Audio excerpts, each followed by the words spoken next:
Hi everyone. Thanks for having me.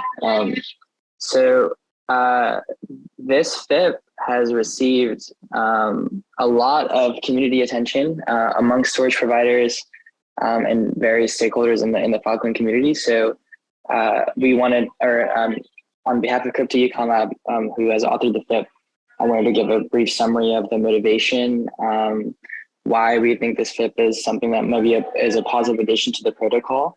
And also discuss some of the feedback we received, and also to get everyone's thoughts here, because this is a big community. Governance is meant to be inclusive, and that means that anyone who has an opinion is more than welcome to and encouraged to share it.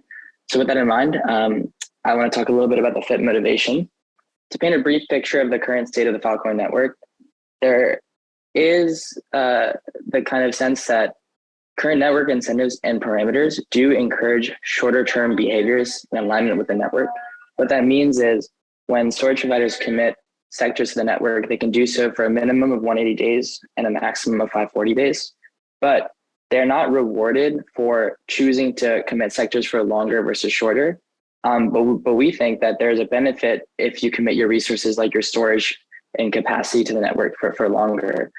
So we thought that there's some kind of incentive potential to introduce incentives that maybe should have been there from the beginning because of this preference, or to introduce this kind of preference. A lot of it stemmed from the desire to support client demand for longer storage durations, and also therefore to be able to thanks Alan, to align the network with a more long-term vision, given that is what Filecoin seeks to be, a long-term storage for humanity's data. Another motivation is from an economic perspective. We want to stabilize the percentage of available locked supply.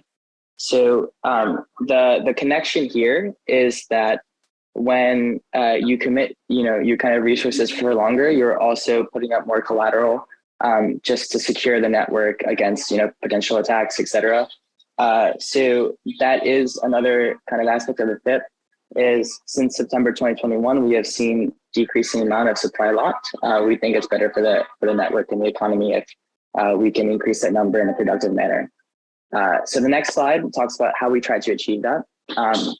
So this FIP, the summary of it, all of this has gone through an extensive, or is continuing to go through an extensive governance process. One qualifier I should have made is that this FIP has yet to be accepted. This FIP is very much still in the governance phase, which is why it's incredibly important to continue to talk about it now.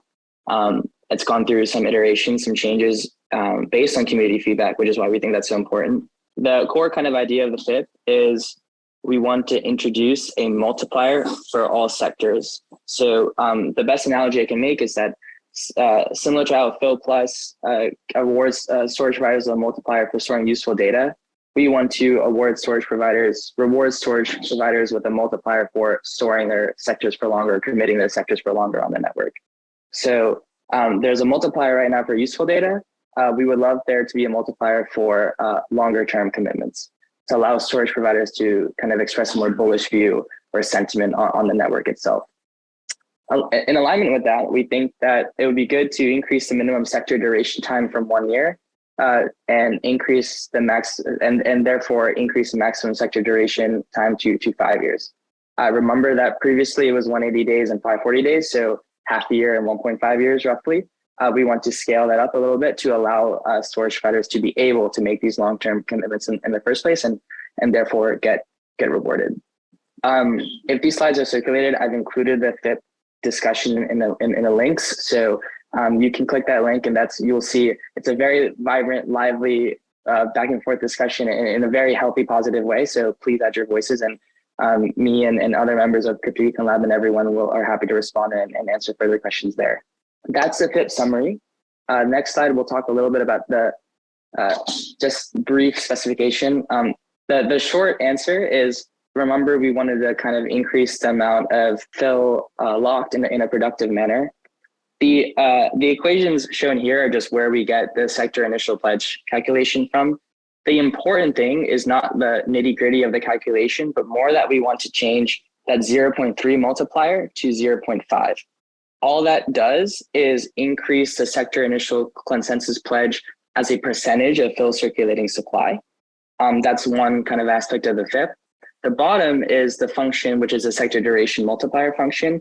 And the important takeaway here is, you can clearly see that as you have a longer duration, which is the Y, as you have a longer, you get a higher multiplier for committing for longer years.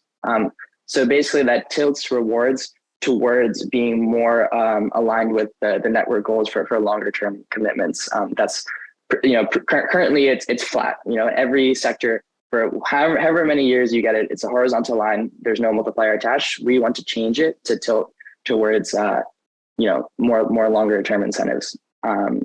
So that's just a brief overview of the specification. You can read much more in the links that I mentioned on the previous slide. The last part, I think, on the next slide is FIP governance. And this, I think, is one of the most interesting and great FIPs, kind of to act as a case study, regardless of whether or not it passes or not, a case study for FIP governance, because we have received an incredible amount of community feedback from storage providers, from people within PL, hopefully from people from some people who are on this call, and maybe hopefully more of you now that we've gotten the chance to discuss it here. And we think that's really a good thing. The FIP is not meant to be something that we kind of push out and just kind of implicitly just becomes a part of the protocol. It should be a part of this.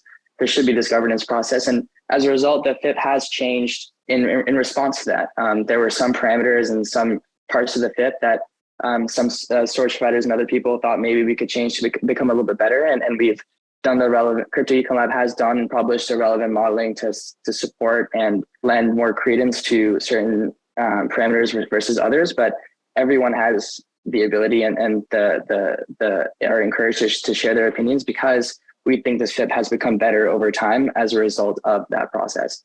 So this is all just to say I've linked the discussion again. As you can clearly tell, I would love everyone to kind of comment and give their thoughts. But I think that's kind of time for me. If there's some kind of Q&A or something, I'm happy to answer those. But that's the summary of the whole process for FIP 36 thus far.